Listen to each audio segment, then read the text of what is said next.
সহযোগিতা করতে বলবো একটু? কীভাবে বলি দেখো। ও দিদিমণি আমার রানী।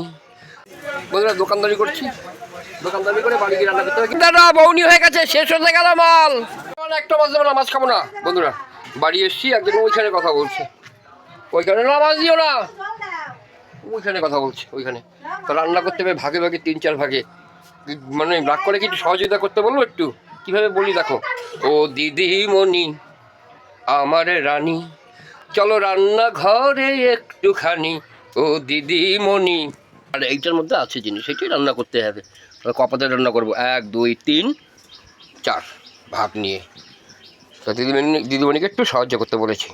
বাজারের দোকান লাউটা বসাবো জল ছাড়া, তাই ডালের বড়িটা আগে ভেজে নেবো আমি। সাথে দেবো রাঁধুনি,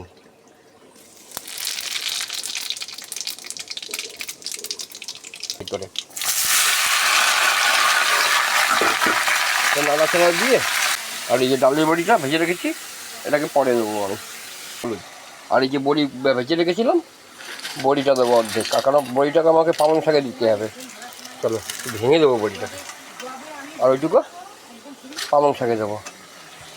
দেখলে জল ছাড়া রান্না। লাউ আমি নিচে বন্ধুরা, হ্যাঁ ছেলের কাছে কথা বলবো। পালং শাক সেদ্ধ বসেছি বন্ধুরা, ঢাকা সেদ্ধ হয়ে গেছে পালং শাকটা বন্ধুরা। আর এতে আমি ডাল দিয়েছি, একটু মুসুরির ডাল। চলো আমি সোমবার দিই এখন। সোমবার দিয়েছি 5 ফোড়ন আর শুকনো লঙ্কা। এই যে লাউ আর উনি ওই যে মাংস কেটে রেডি করছে, গন্ধরাজ লেবু দিয়ে বানাতে হবে। দেখে দেখে আজকে আমার খালি গান গাইতে ইচ্ছা করছে। কী গান বলো তো? ওই যে শুনিয়েছিলাম, ও দিদিমণি।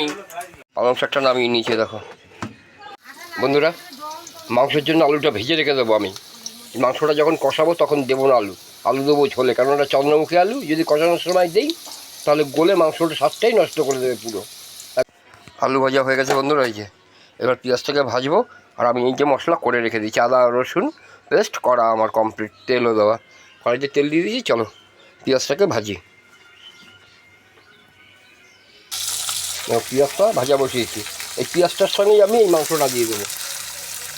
এখন আমি গন্ধরাজ লেবুটা দিয়ে দেবো, গন্ধরাজ লেবুর রস।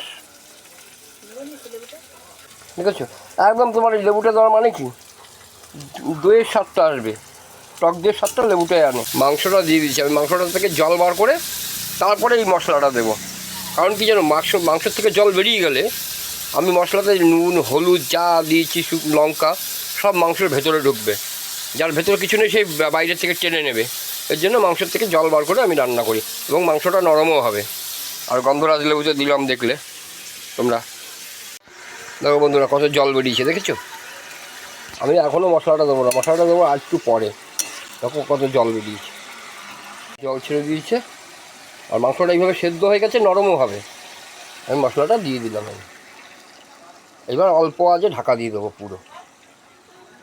চলো, আমার এইভাবে মাংস রান্না করার কারণ কি জানো?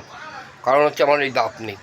আর এইভাবে মাংস রান্না করলে মাংসটা পুরো নরম হয়ে যায় একদম, যার জন্য আমি এইভাবে মাংস রান্না করি। ঢাকা দিয়ে দিয়েছি, এইভাবে ঢাকা থাকবে, মাংস একদম নরম হয়ে যাবে। আর যে গন্ধরাজ লেবুর রস দিয়েছি, ওটা আরও নরম হয়ে যাবে একদম পুরো, তাতে আমি খেতে পারি। মাড়ি দিয়েও খাই আমি। দেখো বন্ধুরা, মাংসে তেল ছাড়তে শুরু করেছে মশলা, মানে আমার মাংসটা কষানো হয়ে গেছে। রঙটা হচ্ছে কি সুন্দর, দেখেছো? আর আমি এই যে গরম জল করে রেখেছি, এখন এটাকে দেবো। তো চলো দেওয়া যাক গরম জলটা মাংসের মধ্যে। তো বন্ধুরা গরম জলটা দিয়ে দিয়ে এবারে, খুব গরম হচ্ছে, সাহসী ছাড়া ঝরা যাবে না। কারণ আমি ভাবছিলাম কষা করবো, আর একজন বলেছে না কষা না, হালকা ঝোল করতে হবে। তাহলে চলো নামাই, তারপরে তোমাদের সঙ্গে আবার কথা বলছি। বন্ধুরা আমার মাংস হয়ে গেছে, এইটুখানিকে আমি ঝোল রাখবো, একদম পাতলা না, এইটুখানিকে রাখবো, একটু ঘন হয়ে যাবে। আর একটু গরম মশলা দিয়ে এখন নামিয়ে নেবো। চলো তাহলে গরম মশলাটা দিয়ে নামাই।